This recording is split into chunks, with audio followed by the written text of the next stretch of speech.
Mr. President Pro Tem, I rise to explain my vote. Please.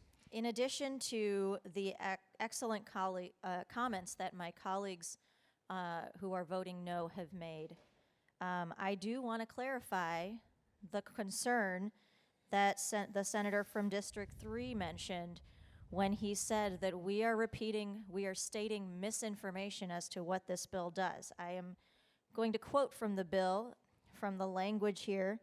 It says, a person or his agent in lawful possession or control of premises is justified in threatening to use deadly force or in threatening or using physical force against another when and to the extent that a reasonable person would believe it immediately necessary, blah, blah, blah.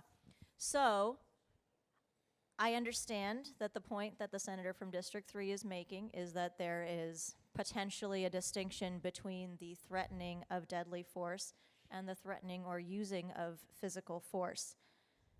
But if so, what is the purpose here? What is the purpose of this bill? Because as we understand it, this bill is intended to increase the ability of a person to use the deadly force when a person is crossing the premises. And in my county, there is a rancher undergoing trial because of exactly what occurred that this would broaden and allow and perhaps even encourage. And that is not what we need to be encouraging. We need to be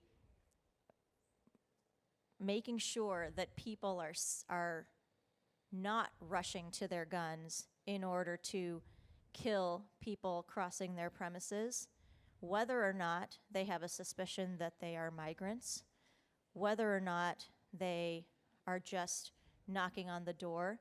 What this bill does is it increases our insecurity. It increases the fear that people will have of each other. What we should be doing is increasing our safety.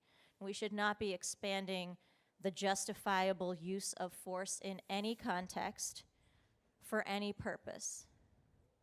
And what occurred in Pima County was that a member of the Tohono Nation was killed by somebody who had stated in text messages that he wanted to kill somebody.